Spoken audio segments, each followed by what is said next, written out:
pour les gérer social media hein ino dan ke lo ni la war o ngaro ti da ko na o min campaign même miu lai min propaganda mi totally miu ko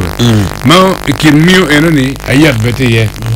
yero ni o ngari ko bedini eni da maraj medda ko ti mo la jox enen ento atam ma wana doni lo enoni we are expanding lo me propaganda ne ma noktom inyo propaganda tiela ya ngwen propaganda mati lo ada tie propaganda mati lo nguna benetie propaganda mati lo gopa mero poker nguna ke gopa patba papat lo gopa benetie propaganda mati lo miu okay benetie abi poker kitab berkere kenen propaganda ma charity ada we poi election mo kare pa Trump gen ke Biden man no put gite campaign ikin campaign pa Trump when ni Biden no titi mo chalo pok no titi mo ada bene mo beroti era non ki mo ga kin da wa wo nen kado gong ikado bero gong no kere kwere do wax jalo ni no titi mo ma don bere mero example ma do adaba era ke tiu kere mo wax dan chunjo wax jalo ne do wax jalo ko bere ti wax winye maraji it okay log ma example jalo obiti me Kampala hier me woman MP for Kampala ti dago mo birma nyen ma ko chale Madeleine Dada, very beautiful woman. And putiri, chu o carrawio bano kuma eni kita nyar temuni. O carrai posta ne. Chingano eni ha. This one looks like a husband thief. Ni eni tako yere ta choko chugu charka ne wen. Nero, no be kwala chote ko ne wen. Now, ngati o la ko posta ne la chien era was too late. No rubar meno en lo meno lo gada bere now bini mengona tichalo kekete ikano un prudent if you remember in primary school this story mo magicho e book nigere mangi kware this supplementary readers me ikina bubi mo ma from the chaga kianada from the kisi me chaga no wajani ni gamlo ko ni cherie tiki kono bol moma dir mo dan ron pierre bi bewe kono bol en dawne dara da migi nati cet botwa bore kisi ko ba tiki biel kauchum lorbe woka kentene ina ni lor ja dir ngir biel ja dir mano lor doy woka kentene ka penni kentene ina meno nguna ini ni beni pada eno poti ti pege ti chuny mo maraji ye eno ti ameto bolla warni en gangira tibeta aya now kai ni bino nen jalo another type of getting gopa ka upo in 1980 pe jomano don ginyo penye karno 1980 election bedo tie campaign bedo magwa kin UPC ki DP ikin gin ma ki gwaje ki chuli kan semugere ki go na ki we ki la khoning jalo ne nyer nye pe semugere nye ki lone chamugere ne nyer chamugere so jale tiaka ka kito wini ki nye gere ka we dog cham no gere tipo ka bolu ki aya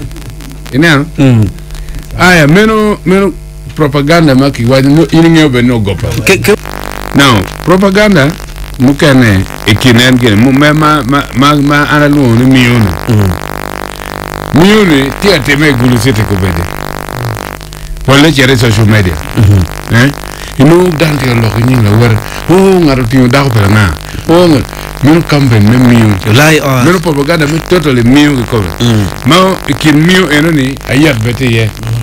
yero ni ngari ko bedini eni dam raj meda ko tim la jox enen eno ne is the kind of kayini chere logo eno for political purpose meno pe campaign meno pe propaganda me logo political thinking pangatu mon meno campagne meno propaganda me miu manyoron en miu no ba tela yario miu me lokay wajo ke miu me inat mal loko nene timu kana me no in la loko nene in yemeng unyo in lok me loko ne lok meng ina so ke en ka kenyo kama kone I'm happening NRMD or kan pien loko ti a ke or gi kone gen ganyo ma pingo gini ti loko mi ken gang lok mi mi ro ganyo pien na kiti chene ni ti duong mero chok ngoka puri okay and that's why tin lok this topic is very good we want take loko ko bedi now take it propaganda mo kene ti parties keroge slogan ma megi era nobody benene slogan era yini ngene ti propaganda ke kete NRM ko bedi kay wi gelongo ne match party ni gene duong ni wanti match party ci kay penye ke kene ni match wen bere decision policy pa me party gen bere match ne ni magel wajan gene gen bere policy making systems era no ke kermere policy gene kermere slogan ba okay yeah nen mega FDC one people one Uganda one people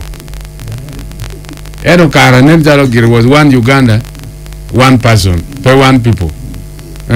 comme good dog comme donc one Uganda three people good dog garde ko ci dog one people no and nen ko UPC ge wayni gamen gen me ge Patrick Palota der ni gen jo Palota der la der men mo Kampala ko ka chaka pa UPC no ge paga la der pe ene winyo no ge gene ki kermere ye ne mero that is part of the propaganda so one ka wa dim batiga chero kerma klimatiga bino ne wabinge ni ma enene loge mada wabinge ni man gopa wabinge ni man nguna yinkenen the best way me no mengen nguna ba nguna ngi ber penja ke yoboni mo chero ngun lok enene ti la nguna wor kira gena ki dana rio ngunu lok enene ngara chero ka roto lo ka chelle awo bi ñang te lo xer woto ne la roto ne donc ne wiñu ko